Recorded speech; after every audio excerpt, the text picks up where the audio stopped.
मैं आपके साथ प्रिया बंसल और आप देख रहे हैं न्यूज चौक। आज के बुलेटिन की शुरुआत करने से पहले एक नजर डालते हैं हेडलाइंस की ओर।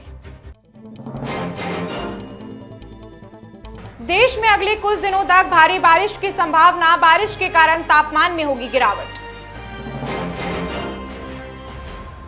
100 वाट कैपेसिटी के 91 FM रेडियो स्टेशनों का उद्घाटन, प्रधानमंत्री नरेंद्र मोदी ने किया है उद्घाटन। 7,533 केस सामने आए हैं, जबकि 44 लोगों की मौत हुई है। प्रधानमंत्री नरेंद्र मोदी को जहरीला सांप कहा, चुनावी सभा को संबोधित करते हुए कहा गया है। अब खबरें विस्तार से। देश में अगले कुछ दिनों तक भारी बारिश होने की संभावना है। रिपोर्ट्स के मुताबिक 14 राज्यों में अगले 5 दिनों तक बारिश के कारण तापमान सामान्य से कम रहेगा। मध्य प्रदेश, महाराष्ट्र, छत्तीसगढ़, आंध्र प्रदेश, तेलंगाना, कर्नाटक, तमिलनाडु, केरल, अरुणाचल प्रदेश, असम, मेघालय और नागालैंड में गरज के साथ भारी बारिश होने की संभावना है। वहीं हिमाचल प्रदेश और उत्तराखंड के कुछ इलाकों में बहुत बारिश होने के लिए अलर्ट जारी कर दिया गया है।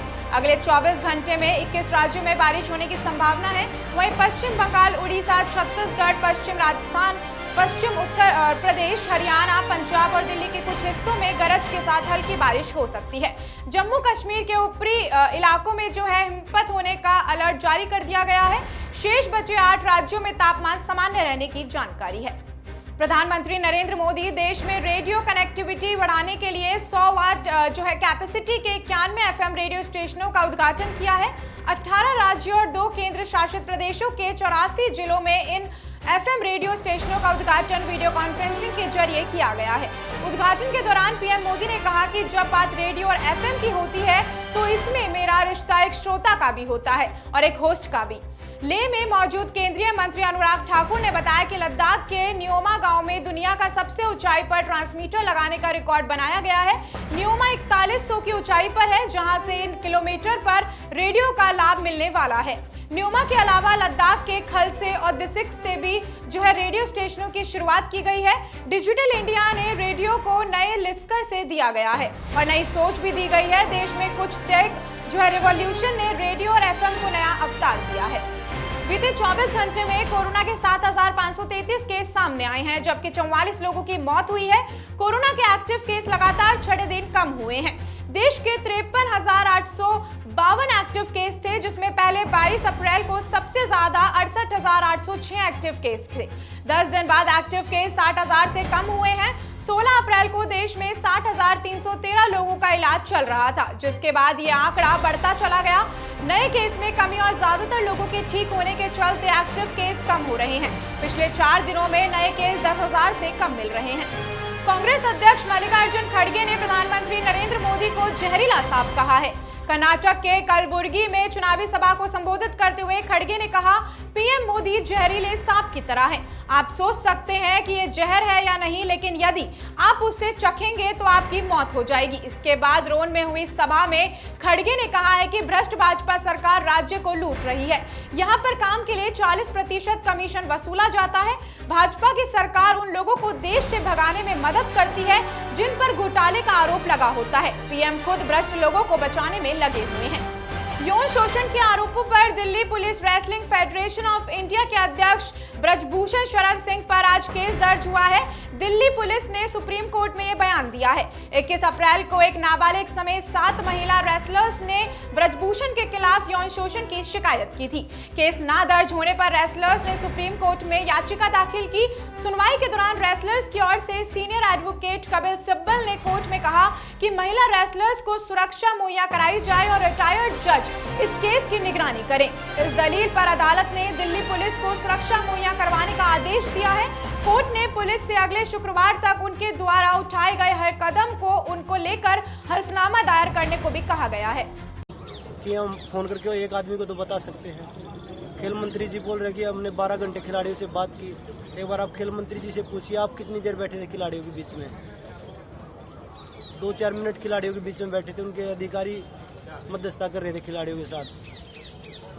मेरा यही सवाल है कि अनुराग ठाकुर की पहली प्रतिक्रिया ये 5 दिनों में उन्होंने कहा है कि हम खिलाड़ियों से लगातार बातचीत कर रहे थे। हमारे से कोई बात नहीं हुई। हमारे जब हम उधर से उठ के आए तो उसके बाद अनुराग जी को मैंने खुद कॉल किया, उसके बाद हमारी कोई बातचीत नहीं हुई।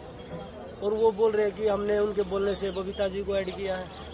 उनकी आपस में ही लड़ाई चल रही है कमेटी के मेंबर में। नहीं, हमने 6 लोगों के नाम दिए थे ना, सिर्फ बबीता कोई क्यों ऐड हमने किया? बबीता को हम तो 3-4 लोगों के नाम पे अड़े हुए थे कि 3-4 लोगों के नाम दो, लेकिन सिर्फ उन्होंने बबीता का ही क्यों डाला, उन्होंने बाकी लोगों का क्यों नहीं डाला? इसीलिए डाला हुआ ना कि उनके ऊपर भी प्रेशर बना ले हम कहीं पे। और आपने पहले कहा भी था कि बबीता फोगाट के सिग्नेचर कमेटी की रिपोर्ट पे नहीं लिए गए। नहीं, वो तो वो खुद हमने नहीं बोला, बबीता बबीता ने खुद बोला। खुद बबीता जी ने इंटरव्यू दिया है कि मैंने सिग्नेचर किए हैं, या पता नहीं एसएमसी के साथ में मैंने सिग्नेचर कर दिए, मेरे हाथ से रिपोर्ट छीन ली, मेरे साथ बदतमीजी की। अगर कमेटी के लोगों में आपस में झगड़ा है, वो बदतमीजियां कर रहे हैं आपस में ही, तो वो हमारे साथ क्या न्याय करेंगे? हम क्या उम्मीद दूसरी करेंगे? बात छोड़िए, राधिका श्रीमन ने एक बयान दिया है कि एक महिला खिलाड़ी ने यो शोषण का आरोप लगाया है। एक ने तो लगाया है ना, उसकी सजा भी तो होती होगी ना। वो भी तो भारतीय बेटी होगी, या 20 लड़कियों का 30 लड़कियों इकट्ठा हो तब भी वो चीजें होंगी।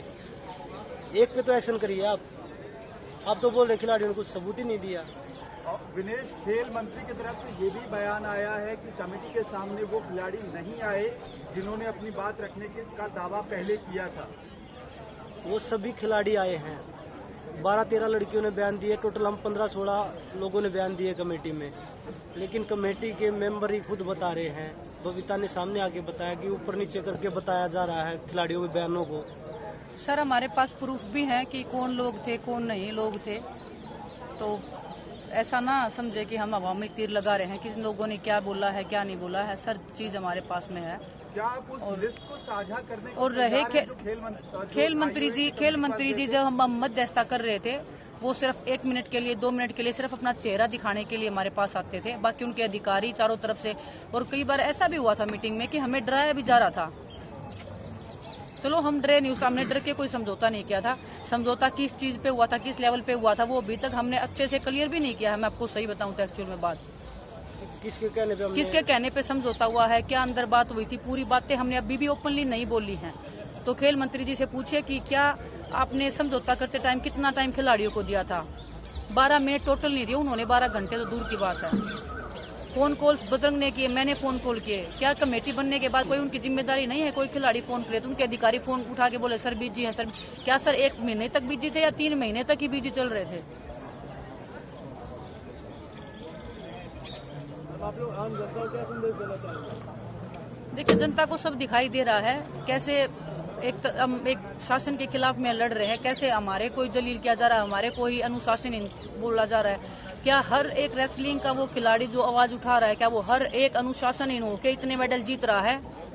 और जो ये लोग बोल रहे हैं कि हम अनुशासनहीन हैं या हम अनुशासन में नहीं रहते, क्या यही इन्होंने अनुशासन में रह के ओलंपिक में गोल्ड मेडल जीते हैं?